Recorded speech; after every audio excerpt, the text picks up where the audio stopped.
Yeah, it's kind of interesting. If you go to what's the same, I mean, at our core, we're a packaging company, right? And we're an industrial packaging company. But you talk about the last decade, it's actually, you look back 150 years, the company started as a cooperage making wooden drums. And when Warren Buffett bought it, and he actually sent us some materials recently from a meeting he had here in the 1950s, where they talked about transforming from a wooden drum manufacturer into steel drums. And so you fast forward another 70 years, and we got into polymers and we make steel plastic drums, but it's all at its core packaging. But if you look at the last decade, we have divested a number of businesses, and it goes to our strategic intent about becoming less cyclical, number one, but also serving sort of where the puck's going. And we want to be number one or two in the markets we serve, because we think if you're one or two, you can lead the market as opposed to just being sort of the tail on the dog kind of thing. And so we've divested a number of businesses.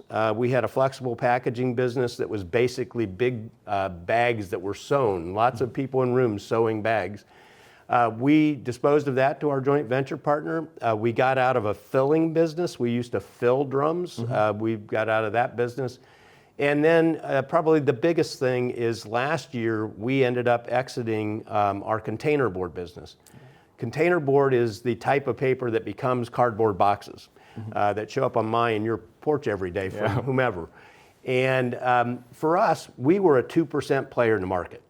It was a very good business for us, but when you talk about capital allocation decisions, we were also looking down the path and knowing we were going to have to spend $1 billion to $1.5 billion in that business to replace a mill into a business that was not a growth sector for us and where we were a 2% player. We structured a deal with PCA, who's the best player in the market, in our opinion, in that space. It was a great deal for them and a great deal for us. We were born publicly as a building products company, and that's okay. It's not a bad zip code. There's a lot worse zip codes you can be born into. But we saw these water guys like Xylem and Equova at the time, and some of these others that had bigger multiples. We also watched the conversion people like Trex and AZEK and James Hardie and them.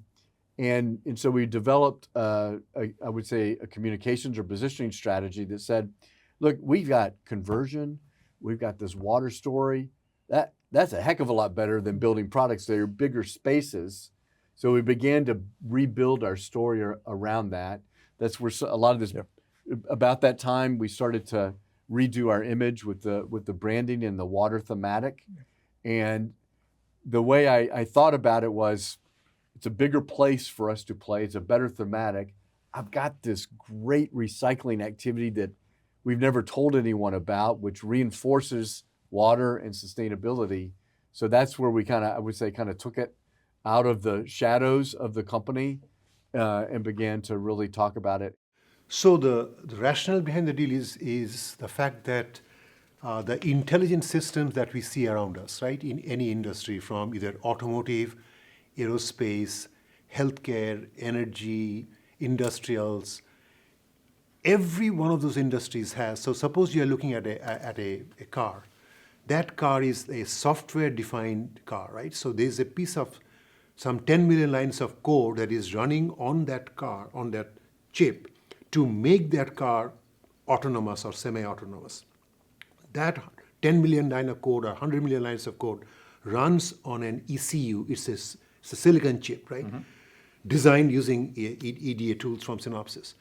But then that chip, that software is doing the autonomous control of a vehicle. That vehicle is the electromechanical part, right? It has wheels in it. So with ANSYS simulation, you can actually model the inertia, the mechanics of it, the external aerodynamics, how much wind drag there will be, etc., right? And then if it crashes into a wall, what will be the crashing? So it's an electromechanical thing that is going on, that is being controlled by the software running on a chip. So in every industry, the vision is it's software-defined, AI-enabled silicon chip design, right? This is the transformation.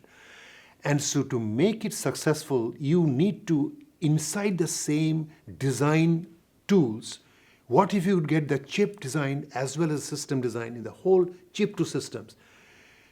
That was the thesis behind it, right? So earlier, Synopsys was in the area of electronic design automation. What's the size of the market? It's 10 billion, 15 billion, etc., right?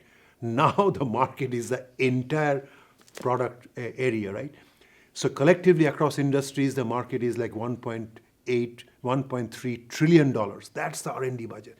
That has essentially become the market for these tools to design products in this space. That was the rationale.